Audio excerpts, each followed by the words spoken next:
Howdy, and welcome to Risky Standard, an actual play podcast featuring a rowdy group of best friends playing tabletop role-playing games together.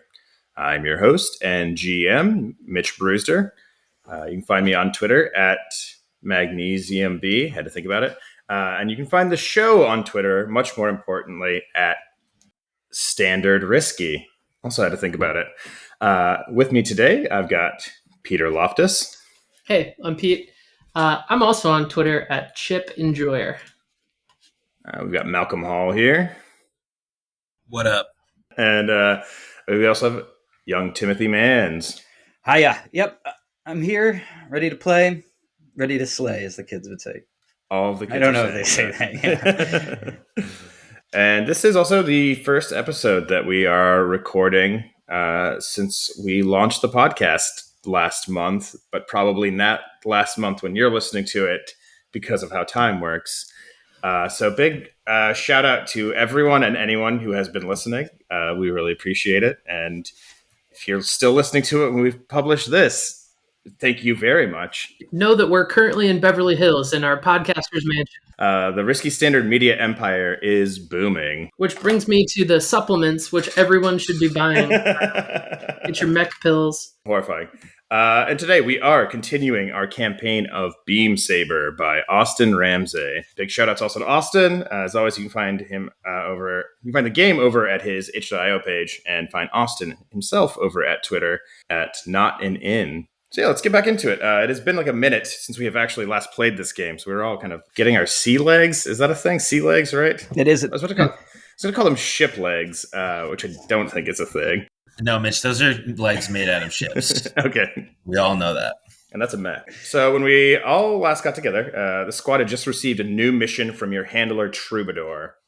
You guys have been assigned the task of sabotaging the broadcasting facility at Passerine Station, located in the occupied town of Farron's Bluff. The religious theocracy invading Imber, known as the Concordat, has been using the facility to host a massive propaganda operation to try and sway inhabitants of the Basin to join them. And they've also been using the facility's communications equipment to possibly facilitate a military push into territories that border the ring-controlled areas of the Basin. Y'all have been sent to sabotage this broadcast facility, and in addition to that, Troubadour has also given you the tools to attempt to complete a secondary objective, which is gaining access to the control hub at Passerine Station and using this hacking tool to gain vital Concordat communications intel, like encryption codes, that kind of stuff. And this mission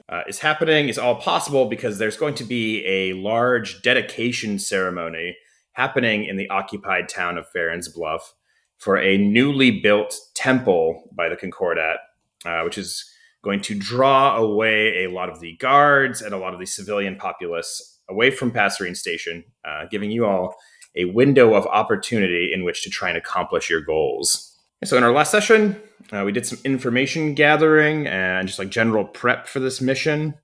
And then we rolled the dice on your engagement roll. I think the dice came with a 5, which is sort of a mixed success, which means that at the start of this mission, you guys are going to be starting out from a risky position.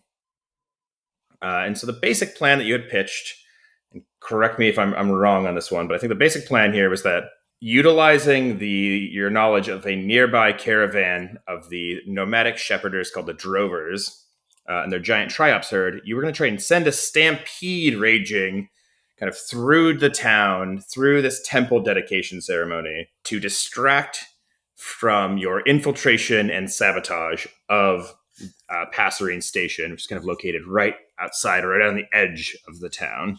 That is correct, Mitch. Right. It's going to go perfect as well. Oh, every time, always, right? So I think it's worth, I'm just going to throw this out here. I think it's worth saying, in the time since our last session, I think our conception of this mission has changed just a little bit, or of our plan has changed just a little bit. Initially, when we talked about the engagement role in our last session and our approach to it, we talked about using like the scientific tactic, which was going to be kind of using Rhodes's mech to like cause a stampede. And this is maybe like a look at how the sausage gets made a little bit. But we did kind of take a stab at playing the mission that way. And the thing that we all kind of realized, and the reason we're coming back at it this way, is that I think it makes more sense. This is like less of a science plan. It's less about Rhodes using his mech to like enrage these creatures into a stampede. And it's more about kind of finding these drovers and kind of getting them on board with this plan to participate in creating this stampede through the town. So I think we're kind of retroactively changing that engagement plan to be a social one as opposed to a scientific one. But past that, I think like the role itself and kind of like the general matter of that like engagement role discussion all still applies here. I don't think it's worth like going back to reroll dice or anything. That all still fits. But this will be kind of more of a social plan as opposed to like a scientific one. And one more thing, just to touch on before we kind of hop into everything, because we did not do this last time. But at the start of every mission, we also need to kind of figure out, or rather you need to declare, what load you're carrying into this mission, which is, again, just a reminder for listeners at home, load is how we measure how much equipment the characters are bringing with them onto a mission. And it also affects how obviously they are sort of a soldier in a war zone versus someone who might pass as, like, say, a civilian, amongst other kind of fictional considerations. So real quick, what load is everyone carrying? There's light, normal, and heavy. Is this for pilot? This is pilot gear. Yeah, this is the stuff your pilot has on you. I'm going in heavy myself. You said that there's no like mission stipulation. There's where you can't hurt anyone or anything. Like, we are able to kind of there were there are engagement. Go out and kill. I mean, I'm not going to go just murder people, but we are given a little bit more ability to use force as necessary than we have previously. Okay, then in that case, I'm going in heavy. No, your rules of engagement here are no employing force against the civilian populace of Farron's Bluff, and no firing upon or presenting as a clearly marked medical transport. So don't pretend to be doctors, and don't attack the civilians of this occupied town. I'm not pretending to be a doctor. I just like wearing this nurse's outfit. Rhodes, what are you going in? Medium for me. Medium? All right, so 2 heavies and a medium. Normally, your pilot gear resets in between every mission. Your vehicle gear stays the same between missions unless you spend material, sort of resources to unequip things. But for this particular one, I think we're just going to do like this one-time reset of everyone's vehicle loadouts, because I think that was just like a point we didn't quite make clear enough. Like in our first mission, I want to give folks the chance to kind of like be a bit more deliberate in their decisions when it comes to like declaring what gear their vehicle has on it. So going forward, we will live by the rule of law in Beam Saber. But for today's mission, we will also clear everyone's vehicle gear at the same time that we are kind of resetting everyone's pilot gear. Cool. With all of that out of the way, I think we can get back into the groove of things and play some Beam Saber. This is our first mission that is going to take us fully outside of the free city of Coronatus. As we talked about before, Farron's Bluff is located to the northwest of the city. It's like a week or so travel away from the city. It's like in the foothills of this little mountain range that is known as the Cosmeo Ridge, where the Concordat have established their foothold in the Basin. And we will kind of like get into the action in a second, and I don't think we need to do like a day-by-day accounting of the traveling that happens there. But I do think like it's like worth putting like a little color on it, since it's like our first time going out of the city. We've talked a lot about we've talked a lot about Imber being with this like desert planet, and the Basin itself is also still a desert. But I think there's like kind of like a distinction that's worth drawing as we kind of like try and visualize what this place looks like. Outside of the Basin, the rest of Imber, I think, is something more like what we think of as like a like a classic desert or like a movie desert, right? Like the most arid regions of the Sahara, or like sci-fi planets like Arrakis from Dune, or Tatooine in Star Wars. These like completely like sand dune covered desert places with like minimal amounts of plant and animal life, incredibly hostile to people. That is like most of Imber. And there's this like interstitial zone between that and the basin, sometimes called the outer dust. But in the basin itself, kind of like where most of our story is taking place, I like kind of think of as something closer to like the Sonoran Desert or like the Great Basin deserts in North America, right? There's like still dry and arid, but there's this like bounty of different kinds of plant and animal life that have adapted to that climate, that have like kind of thrived. And it's like the thing that separates the basin from everything else on this planet. Yeah, I mean, I think like that's the image that keeps going back to my mind. It's not like one big empty desert. Like I think this whole basin's like dotted with like rock structures blown smooth by the wind, like little outcroppings where kind of like the deep sea vents, where there's like one little thing that can sustain life. There's like a little mini ecosystem. I mean, it used to be the ocean floor, right? At some point. Yeah. So, okay. Yeah, absolutely. As you are traveling across the basin, right? Yeah, you have like occasional streams, like shrubs and cactuses, big, beautiful like coral formations, right? Or something like coral, something that's like surface coral with like strange flowers. So I imagine like at the foot of one of these, probably like towering like masses of surface coil. One of these towering masses of surface coral probably opens up one of the exits from one of the like long abandoned mining shafts that we've had these. We have secret routes, right? That's one of our FOB power ups. So I think rather than have us kind of like trudging through desert for days, like maybe one of these routes here leads through like a lava tube or something that spits out, kind of halfway out here into the basin, where we can probably fit like 4 mechs or 3 mechs through. Probably not like right on top of where we want to be. There's probably still some like overland transit to get through, but I think like I'm imagining, like you mentioned the Sonoran Desert, like one of maybe there's this big towering coral piece, and on the horizon are like some of these like sandstone arches and some outcroppings of rock, where I think somewhere in that dust you can probably make out like a bit of a trail or a kind of beaten path where let's just go for it. A tumbleweed goes rolling by. Yeah, for sure. I think like a lot of this like travel that like once you're out from these tunnels probably happens at night also. We talked about it. Imber has a lot of moons. It has 5 moons. I think we're like in a phase where 3 of them are visible. So I'm like, silhouette of the mechs moving across like a ridge at night, right? Lit by the moons. I think, we get the hunting song of cricket coyotes moving through the basin. And I think like the one other detail in my mind, like about this entire journey, is that like, even as you're gone well past Coronatus, it has like receded into the horizon. Behind you always is still the sight of the beacon piercing into the sky, right? This massive superstructure, right? Like it is omnipresent from any point in the basin. You can like look in the direction where it is and see it there, piercing the clouds.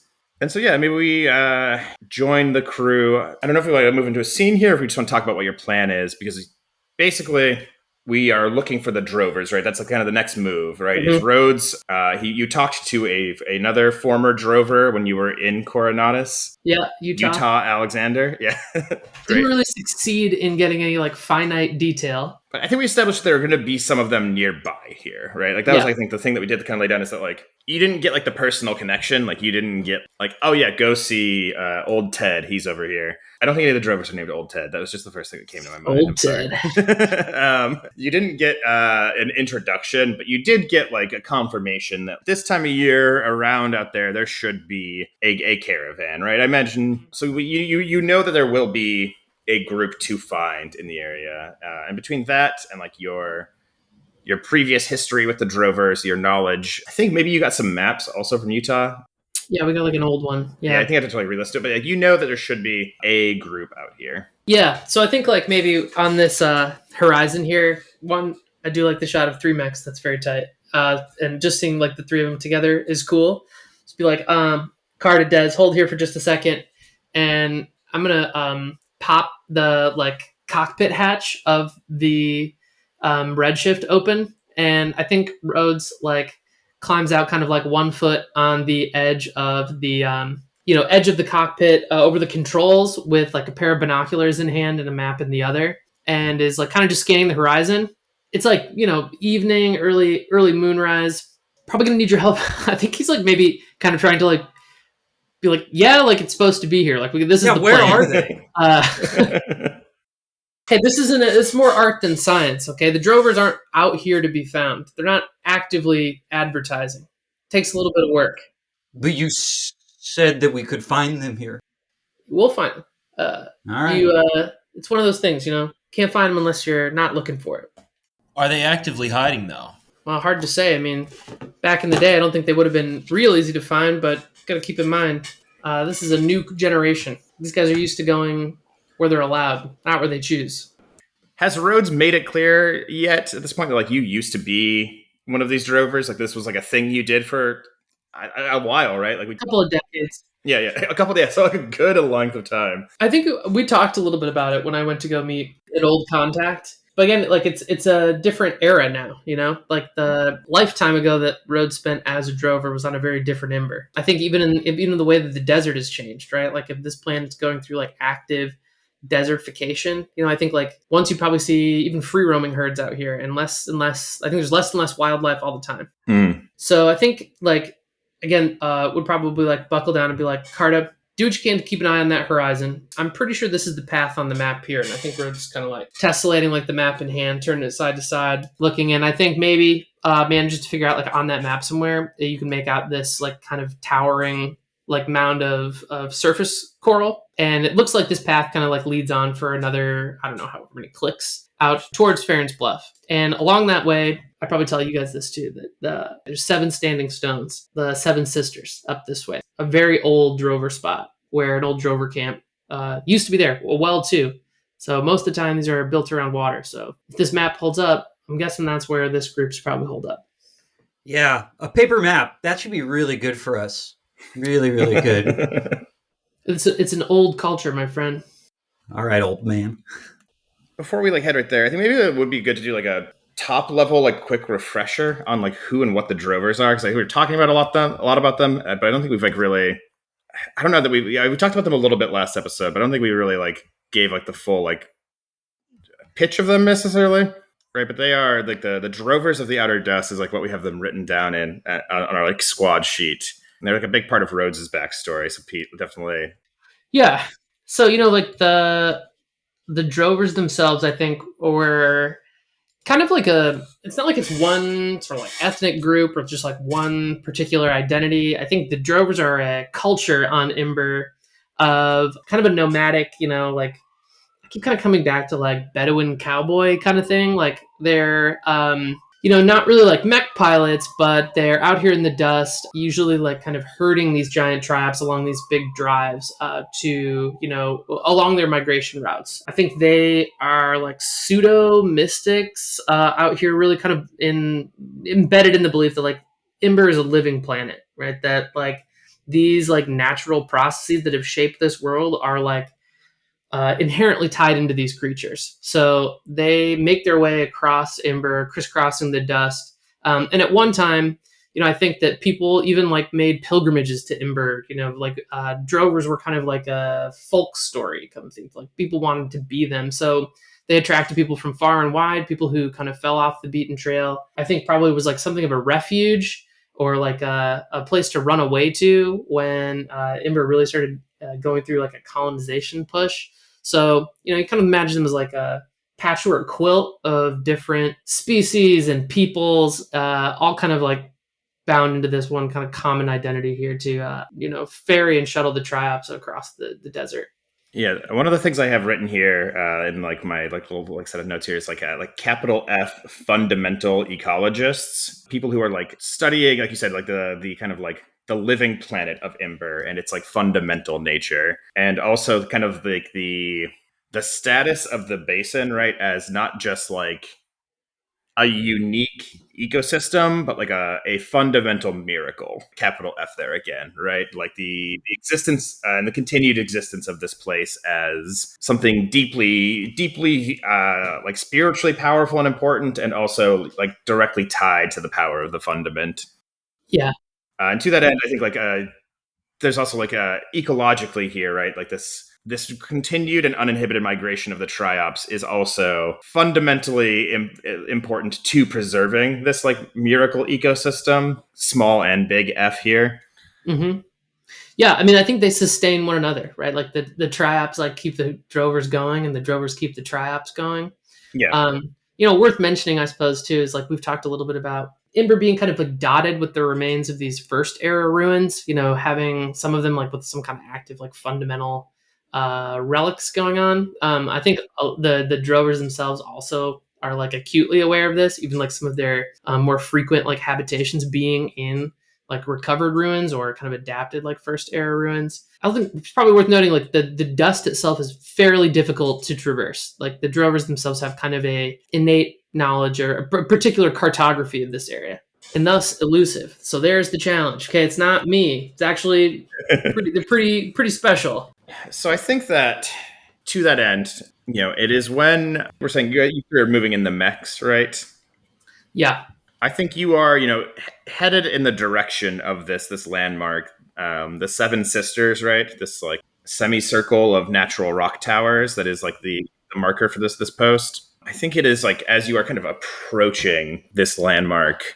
I don't know who spots it first. Maybe one of you can tell me, but it is like not in the direction of the Seven Sisters, but like off to the one side and then off to the other. I think you see, in the light of the moons of Imber, these kind of clouds of dust kick up that are kicked up and then like moving, kind of carving a line. It's clearly like the line of a dust cloud being kicked up by something moving out in the dark. I think maybe Carta gets, being told to keep his eyes on the horizon, just going like, all right, what does the map say about that? Yep. I reckon they'd probably find us before we found them. Guessing those are scouts. And yeah, I think, you get like two or three more of these things kick up kind of off in the distance, right? These dust clouds coming from, I think you'd have to like, dial in your like scanners or something to like see them, at this size and this distance. But yeah, it's like definitely the dust cloud of vehicles moving through the dust kind of, I don't think that they approach you, right? Mm-hmm.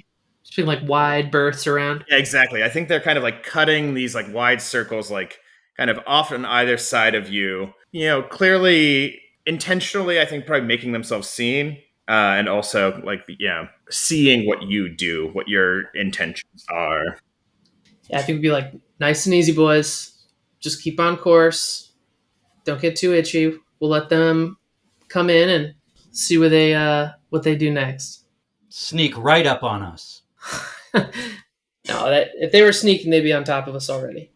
Let's go a little further, and I'm going to hop out, see if we can parlay. Yeah, and I think like at a point, like maybe as that circle around us starts to draw in a little closer, Rhodes puts the redshift down on one knee, and I think like again cracks the cockpit, and I think like climbs out over the controls, down the kind of like ladder over the leg, and I think like walks maybe like 50 yards out, and I think probably like I don't know if there's like if I have like a signal light, or you tell me how far away they are, but I'm kind of just going to stand here, I guess, and wait for one of them to approach. Does it look like they're like coming in? Are the other two people joining you, or is this just Rhodes out of the mech? I mean, I don't know. Carter doesn't know what the fuck these people do. I think, he's staying in the mech, and even though he said don't get too itchy around it, Carter gets itchy.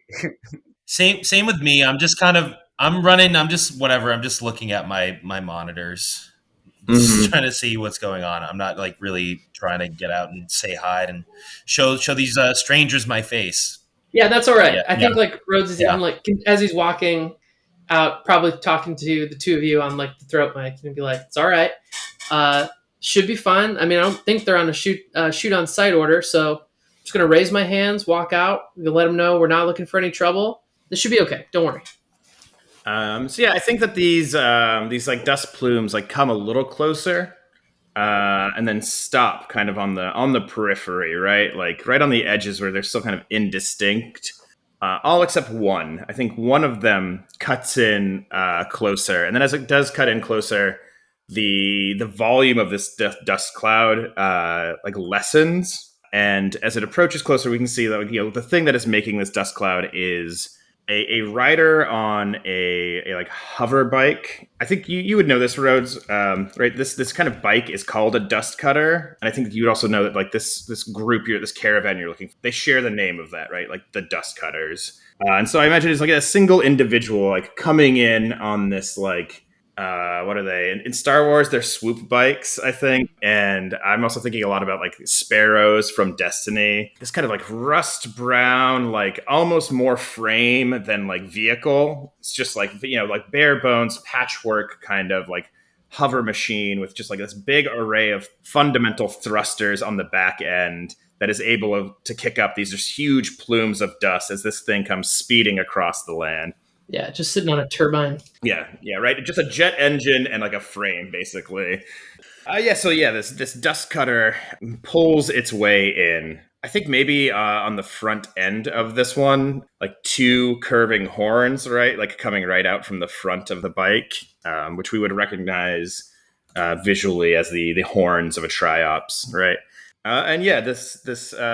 This humanoid figure steps off of the bike. I think like very average sized like person wearing kind of like a red poncho that I think is covering up like a lot of what they're wearing, kind of dimmed with the dust that has just been kicked up from this ride, right? I'm imagining they're wearing like most of their body is covered. I imagine that the dust is like spraying against you constantly when you're riding on one of these bikes. And I think as they step off, there is this like little ring of spurs and shell. I think that they have. We've talked about the triops as being these big crustaceans with this kind of like beautiful pearlescent, sort of iridescent shells, like abalone. Yeah, like abalone. And I think that has been used to like make ornamentations on the gear this person is wearing. You can't see their face. I think that they have on like a big like. I'm covering my mouth, which is not the thing that you should do. Yes. Yeah. Sorry, visually, they're wearing like a rebreather that I think has like thick tubes extending down from it and into like under the poncho into like whatever kind of like piece they're wearing under that. That I imagine has been like maybe painted or decorated also with this same abalone-esque triops shell. Mm-hmm. And I think we can see also that this person, I think has like big riding goggles on, but I think we can see that they are Electorian. They have, these two kind of like ram's horns, but one of them has been like broken off. And I think the one that isn't broken off, just like roll with this kind of like decorative touch. I think like the kind of grooves of this horn have been painted in with this same kind of like no, that's cool material, right? Like in the grooves of the horn, this like you see, caught in the light, right, of the red shift kind of spotlighting down where Rhodes is standing, or you can catch him lifting off. Yeah, just like some running lights. I like that. This person steps off and he takes a few steps towards you, Rhodes, unarmed, but I think you can see like in a rack on the side of that dust cutter, right? There is this like long, thin rifle. But this person's not carrying it, right? Like they are not bearing arms, but you can still see off in the distance, maybe like the very faint glow on the edge of like either side of like this area you're at, right? The faint glow of the engines on these other dust cutters, right? The implication that like if he has one of these, the people out there do too. Yeah, presumably bearing down. Yeah. So I think Rhodes like hands up, currently be like, easy now, not looking for any trouble. And I think through the rebreather, right, kind of like modulated a little bit, as a voice. What are you looking for? You precisely. Wouldn't have been able to find you out here if I didn't know how to look. Person looks up at the red shift and then looks at the other two mechs, kind of like standing a little further back. Your friends want to come and join us? I don't speak for them. They seem okay where they're at. Your friends want to join us? They seem comfortable where they're at. We're at something of an impasse. I think Rhodes like reaches under his vest and like pulls out like a sheathed dagger, I think. But I think is just offering it right? Like this is maybe like a drover custom, right? Is like kind of like, not here. We're like looking to parlay, not looking to cause trouble. I think the dagger itself actually has like probably some of that same pearlescent like shell in the handle, and I think like open hand dagger on palm kind of like offers it to this Lectorian's like. Does it have like notches for each of the years you've been like? How many seasons you've been out on the? Yeah, I like that. There's like a piece of string tied on it or something, like Yeah. that, and along that cord is like a knot for each season passing, and I think Rhodes like hands it or is like offering it to this rider. This is something like, my companions and I were seeking passage through this area. We like an audience with your leader. Is this like a normal? Like, would this person exchange something back with you, or is it just like you showing the weapon is right? Like a. I think this is like a signal of docility or something. Like I'm, this is kind of like arms clasped, like you're, not trying to like pull a trick. I don't know. You tell me. What's the exchange? over the comms to Dez, he goes, Carter, just to Dez. Were we supposed to bring a knife? I don't have one of those. I think Des just turns on the volume on the comms. Down. Yeah, just turns it down. Maybe it's not an exchange yet, right? I think he takes your knife, obviously examines it for like a long moment, and then kind of moves forward and past Rhodes a little bit, right? So he's almost kind of standing like parallel to you, and he's looking at the redshift behind you. If you're looking through passage through these areas these days, you do better looking for someone piloting something like that. And he, kind of nods his head towards the redshift. You like it? It's quite a machine. I think, he looks at you and asks, are you with the Concordat? Of course not. And I think he looks at the other two mechs and then back at the redshift. Brave to be driving something like that through this area if you're not with them. Well, someone's got to do it.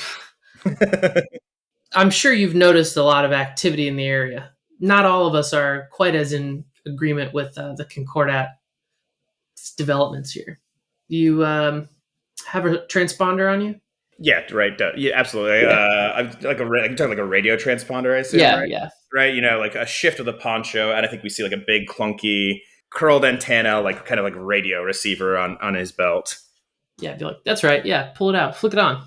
He shakes his head. I know what I'll hear. Yeah. Looks at Carta's mech as well. Doesn't quite look like Commonwealth either. You with the ring then? I think he kind of turns and like shows the shoulder on the vest, which has like the the insignia. Goes, yeah, we're with the ring. We're looking to drop in on the Concordat's ceremony at Passerine Station. Word is there's something of a gathering there. He like kind of cocks his head for a second, and I think it's clear he's not listening to you anymore. He's like getting like a feed in the same way you're getting like the throat mics, right? And then I think reaches down into his boot and draws like a similar, right? Like it's kind of like utility knife that I think is got a pommel that's been like inlaid with this Triops abalone, and has like this kind of intricate knotting that tells you that this guy has been a drover for like a good long while, right? Seasoned veteran. Yeah, sure. And I think he offers his knife to you, right? This is like the exchange, the agreement of like you said of docility. Sure. As he extends it, Cygnus Strand, follow me. We'll meet with you. Strand, good to meet you. We'll follow on.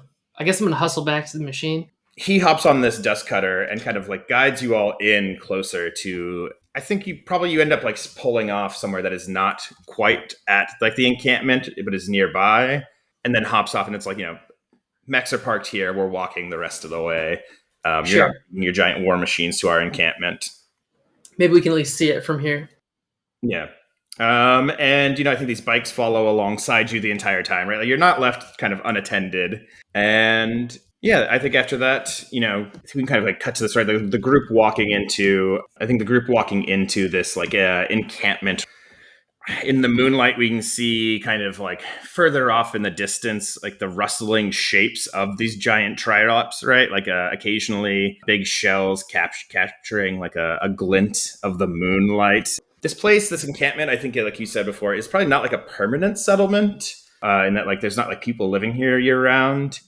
But I do imagine that there is like, like things like tents strung up, like some like temporary structures that have been installed, like stuff that like is like hide and wood and like, scaffolding poles, stuff that you could like break down just as quickly and like get back on the road with. And I think there is, probably like a group, I think we see a couple of different campfires like lit up around where some of these like tents and other smaller structures have popped up. Yeah. Do the triops make noise? I was thinking that. Thank you for saying that. I just keep thinking about it. In my mind, I keep hearing like the sound of cattle, but I know that that's not right. I was thinking like cattle, but like through, how like beetles like breathe through their like body, right? Like I'm imagining this like weird kind of like a hissing cockroach. Yeah, like hissing cockroach, or like some like like clicking moan thing. What about like a little like chirp, like a little like kind of chirp, like some kind of like trill? Yeah, like trilling. Yeah. Yeah, okay. Yeah, that sounds good to me.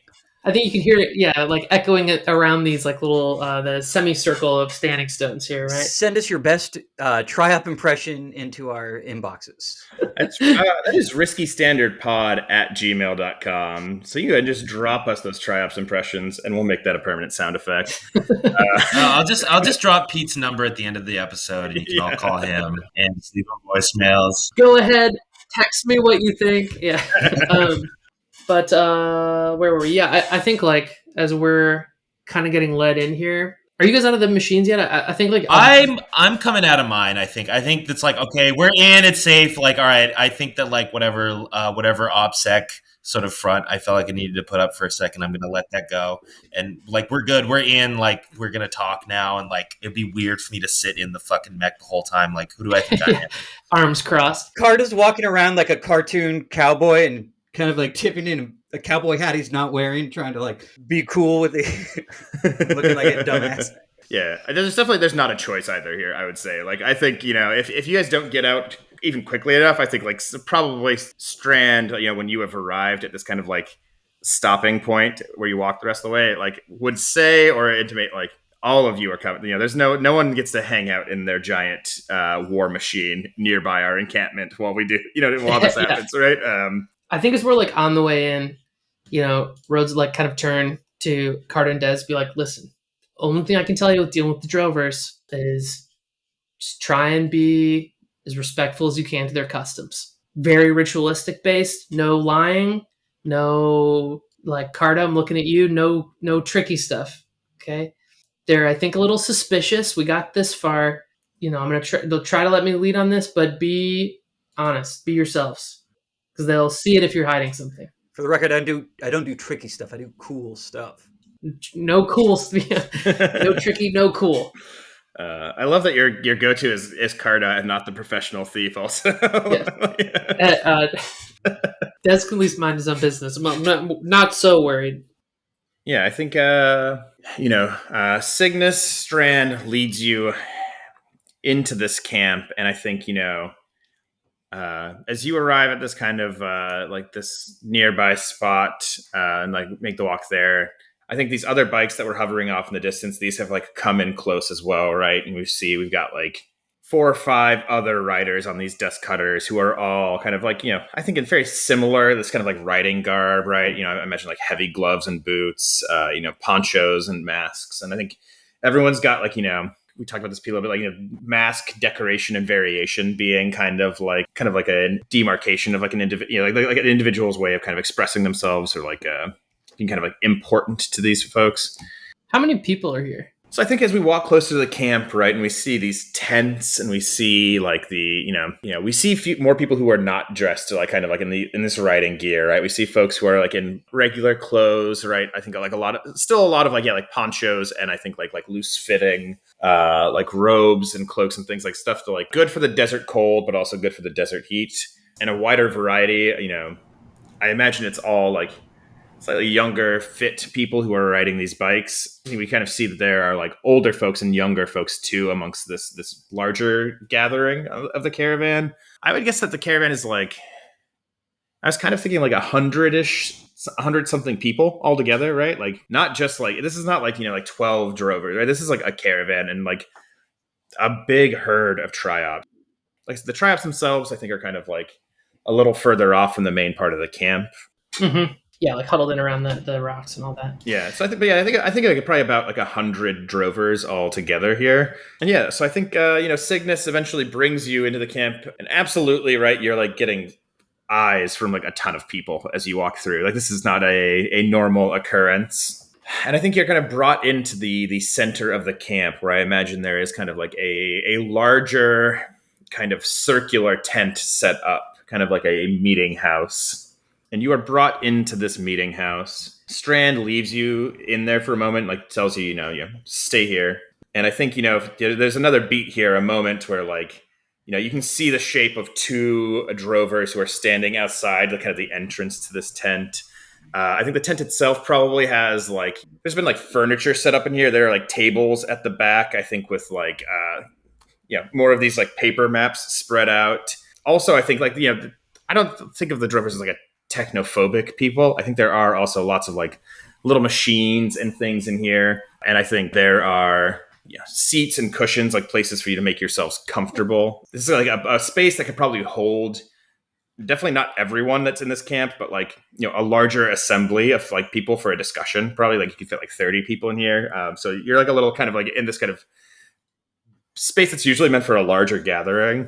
I think there's a beat here where the three of you are alone. I don't know if there's anything you want to say or do before like Strand returns. Yeah, I think like Rhodes like still has Strand's knife in his hand. I think he's probably just like, kind of tossing it, catching it. Looks at Carter and like points and is like, see, paper maps.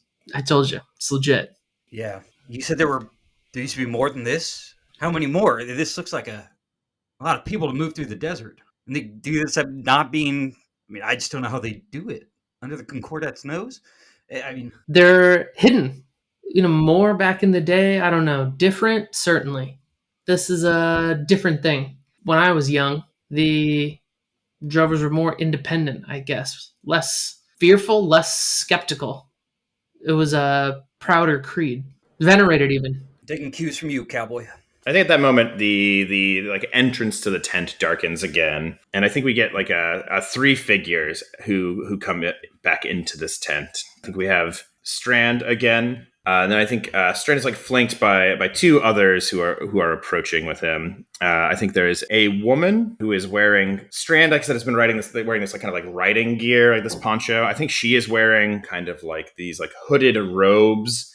And I think she's like actually like, I think the robes that she's wearing are like really adorned with like, this kind of like fine, like patchwork quilting, right? I think it is like, there's like a lot of like patchwork stuff here, but I think also it is almost like scaled at places with this like triops shell. And I think she's a human woman. She is not a Lectorian. And she has, I think, like a, like I said, I think they're not like a technophobic people. I think she has like a like prosthetic eye, this kind of like machinery piece that is like taking up a large portion of her face. And I think this might be the first time we've like seen this on screen, but I think that like the metal that this thing is made of has kind of like a iridescent quality to it that is not dissimilar to the same kind of quality of the triops shell. But I think you see this prosthetic eye looks like it is made, or at least partially, like kind of made with orichalcum, this like kind of miracle metal that conducts the fundament. This thing that the Commonwealth has been destroying this planet for, right? Like it's also the thing that like her prosthetic eye is made out of. And so I think she's on one side of Strand, and then on the other side of him, I think it's this like kind of like looming figure, large looming like humanoid figure. This person is a synthetic, a robot, in the same way that Rhodes is, right? It's like big, I think he is wearing almost something closer to armor, right? Like I think like he's got like kind of like plated sleeves like going down his arms, and his face is, I'm imagining kind of like I'm trying to think what the right shape is here, like a hedron maybe, or like a like kind of like this kind of like just like polygonal thing. Yeah, this black kind of a polygon. It's like this matte black, like kind of polygon.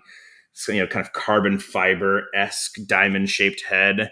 And as I think, as he comes in and like looks at you, he doesn't have like a face in the way that we would think of one. But the shape on it, like the shape of his head changes. It like spikes briefly, almost like like ferrofluids, like these like kind of like liquid magnetic metals, right? Hell yeah. Like that's like the register of like emotion right across his face. It's like the spiking of the ferrofluid, and then it settles back into this kind of like polyhedron. That's cool. Strand, we thank you for your hospitality and for meeting us here. I'm called Rhodes. This is Dez, Chiropteran, and Carta. Lectorian like yourself. Right. Carter's a person, right? You're human. Yeah. Oh, I thought Carta was Lectorian. Okay, sorry, No. cut that. And this is Carta, a boy. Regular human boy. I think this is probably made a point, like in the tent here. I think Strand kind of like reaches up and takes off this like face mask that he's been wearing. It's like respirator, rebreather. I think like the first thing that strikes you is that he's like pretty young looking, right? Like maybe like a little bit older than Carta's age, but like not that much older than Carta, actually. Mm-hmm. I think Rhodes probably like glance at Cygnus's dagger, and it's a lot of knots for a young man. It's been a trying time for the Drovers. A lot of challenges to overcome. I agree. The Basin's changed, and changing again. And I think before things like continue on, right, I think like Strand would introduce, actually I don't think Strand would introduce himself again here. I think what actually would happen is that the woman beside him, I imagine she has like a kind of like earthenware jug of some kind.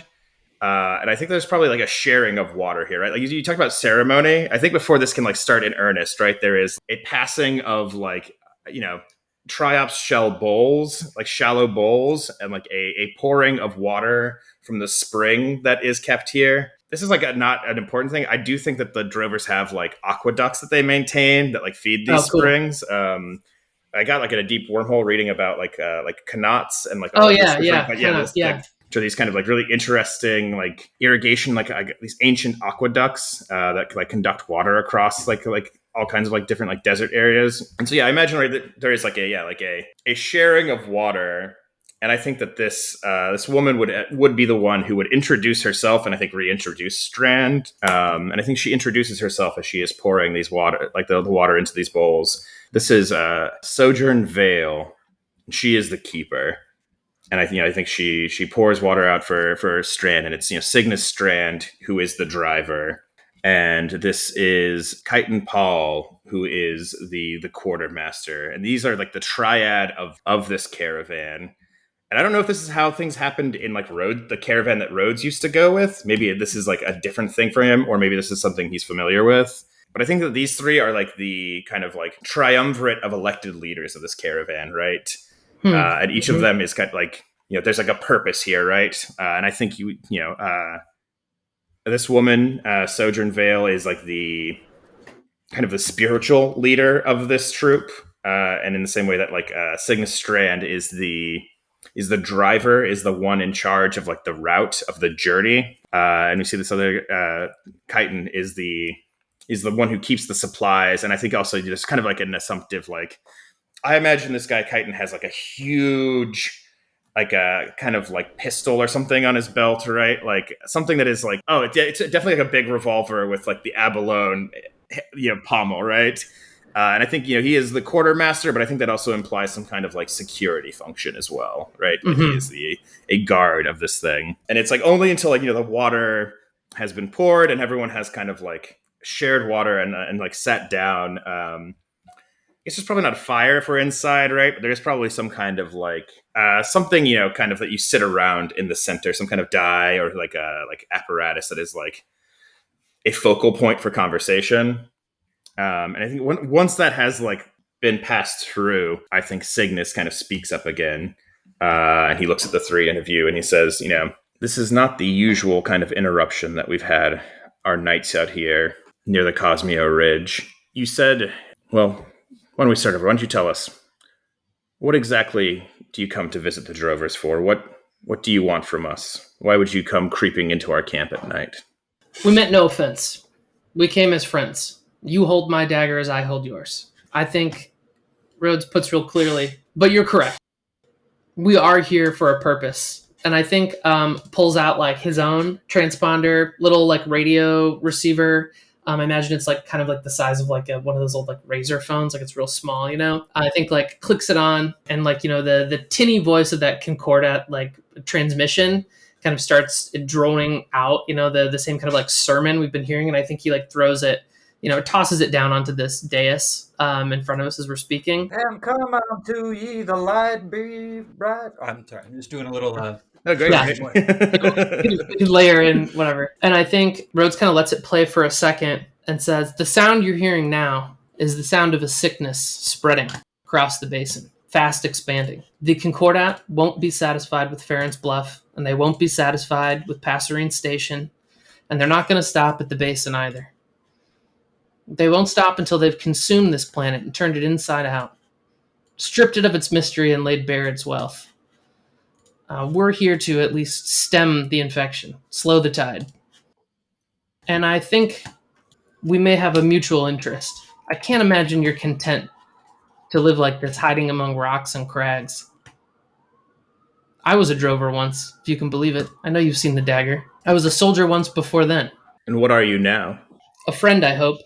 An ally, maybe. And I think maybe this is like Vale, or Sojourn Vale, who speaks next. You know, and I think she says, the drovers are not a mercenary company to be recruited by one army or another on this planet. We serve a higher purpose.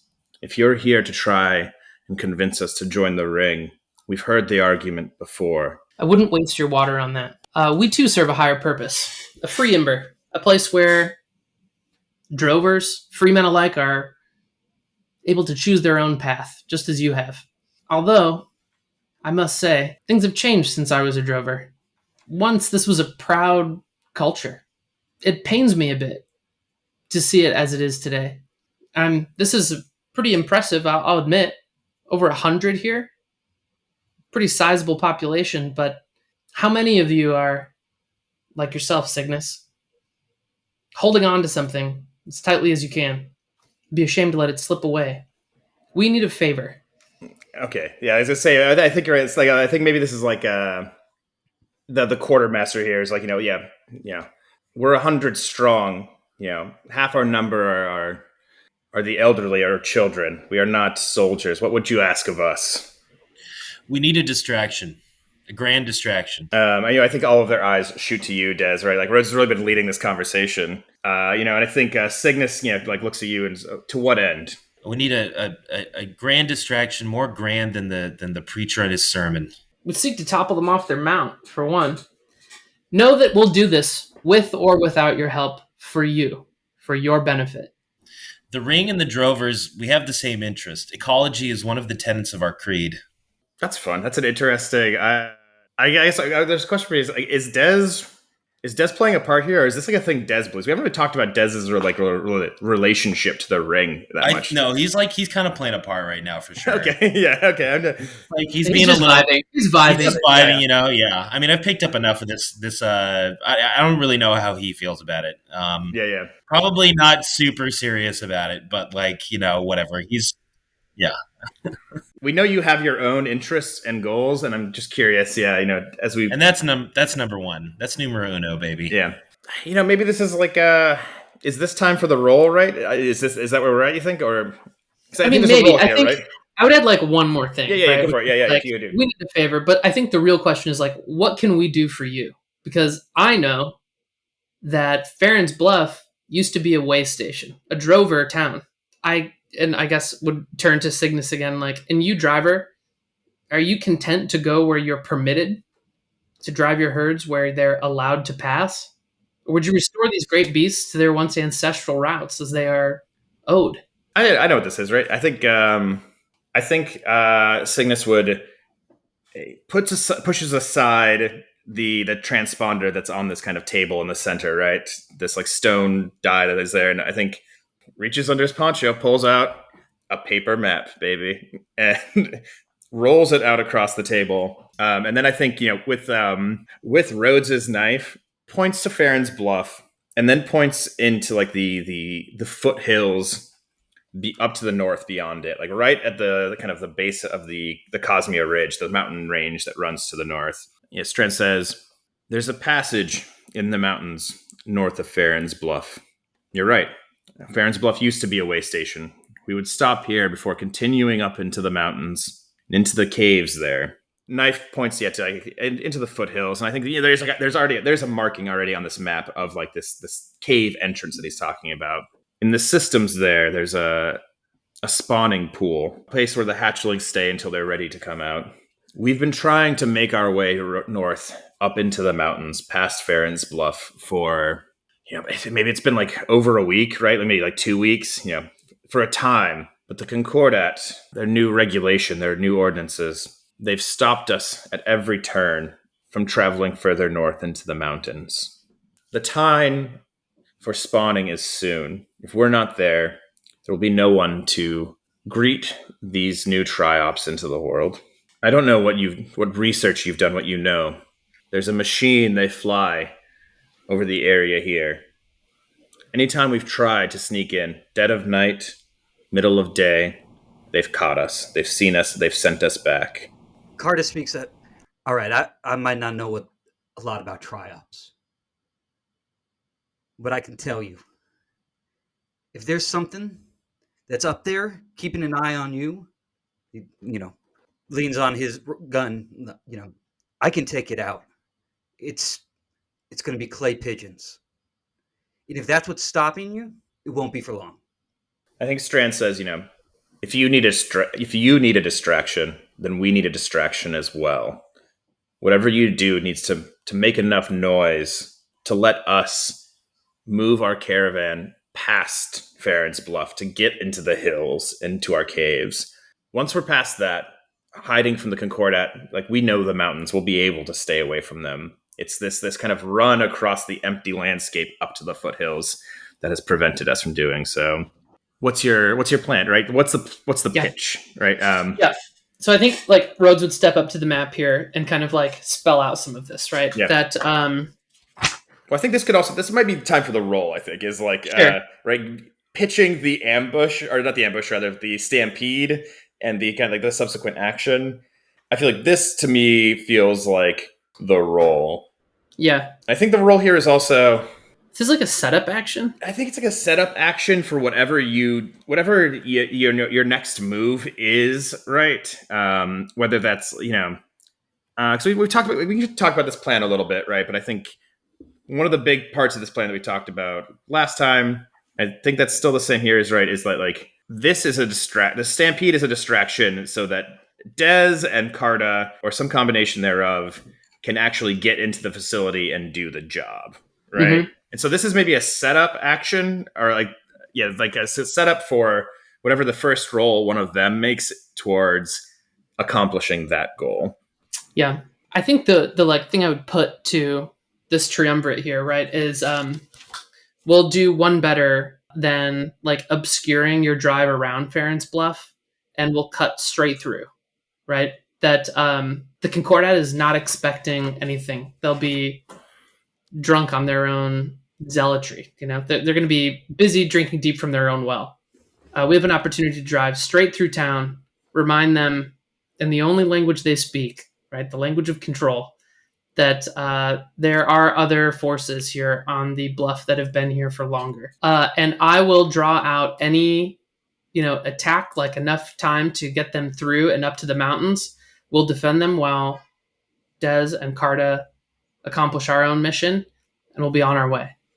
The drovers will be better for it. You want a noise? I got something that rings a lot louder than church bells. It's going to be ringing in those ears for a long time.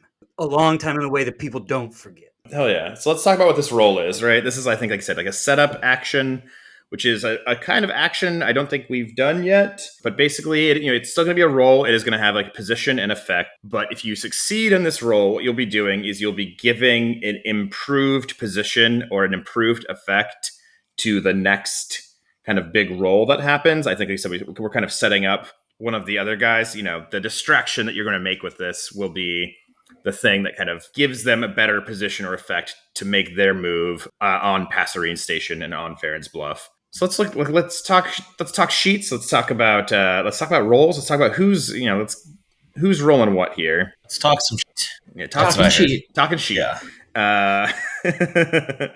Definitely, it does feel to me like this is probably Rhodes leading with someone assisting, maybe. Yeah.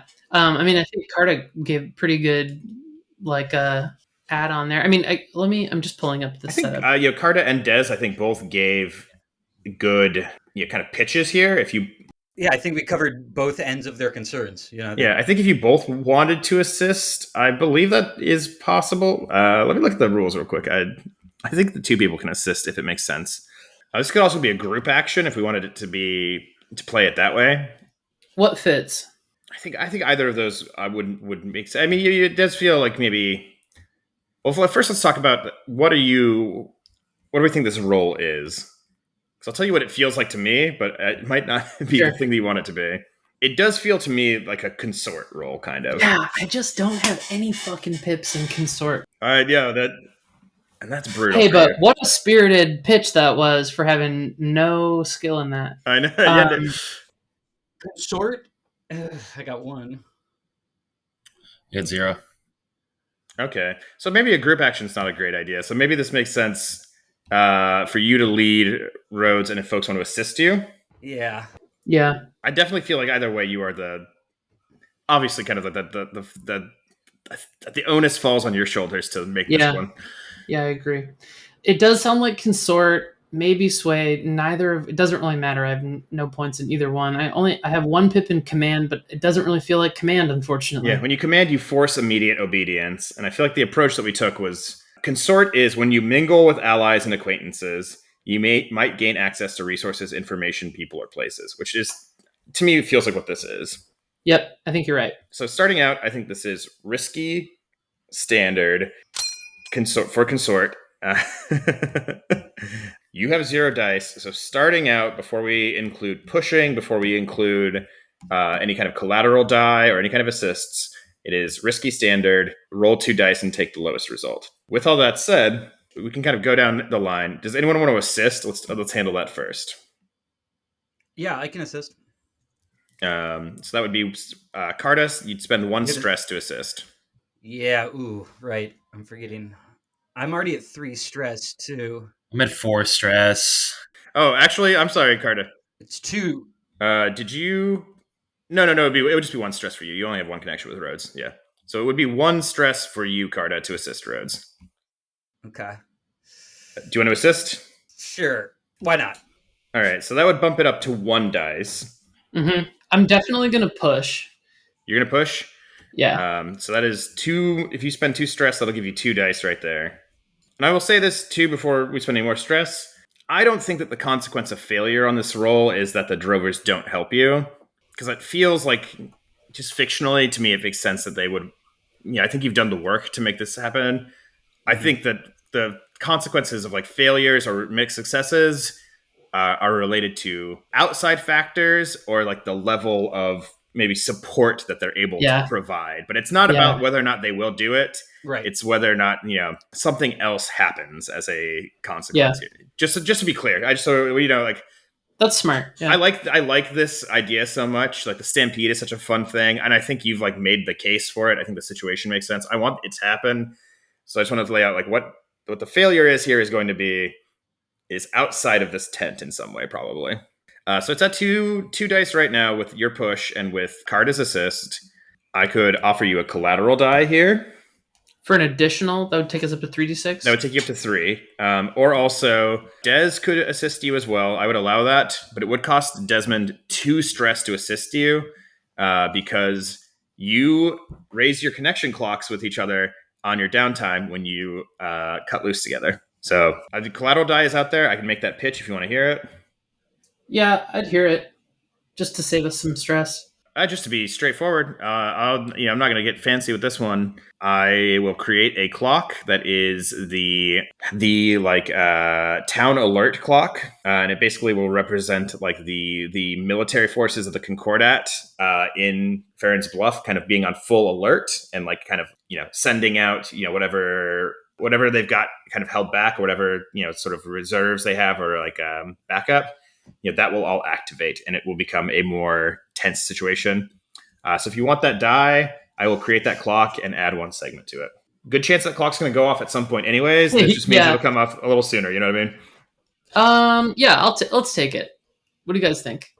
Yeah. Sure. Okay. Cool. So that is the town alert clock at 1 now. Brings us up to 3d6 on this. That's I think as good as we're gonna get. So I'm gonna roll. All right. Is rolling 3d6. This is a risky standard. Oh fuck me. That is. Oh, man. Ooh, rough. Oh. So as you listener might guess from the way we've reacted, Peter has rolled a 2, a 3, and a 1. And all 3 of those fall under the category of a failure here. Yep. And so... Pretty sure this was a 6 the first time we recorded it. I believe it was. So, okay. On a failure on this roll, I'm not going to make it so that this doesn't happen, right? That's not on the table. Instead, I'm going to give you 2 controlled consequences instead of 1 risky consequence. And that is that I'm going to tick a clock here. And the first clock that I'm going to tick is that I'm going to tick 1 more segment on the town alert. And the second thing that I'm going to do, I'm going to create another clock here. And this is not the town alert. This is a 4-segment clock. And this one is called the Passerine Station Alarm. And I'm going to increase that by 1 segment as well. So it is now at 1 of 4. And when that clock is filled, the alert at the actual station has gone off, and it's clear that something is happening at the station, and that there needs to be a defense set there. And so the way this plays out, right, I think is that the triad of the dust cutters kind of, they look at each other, and I don't think that there's a discussion so much as there is this kind of exchange of knowing glances, and then each one of them puts their hand in on this round table in the center. And I think the expectation is that you 3 will do the same. And I think Cygnus Strand says, "You're right.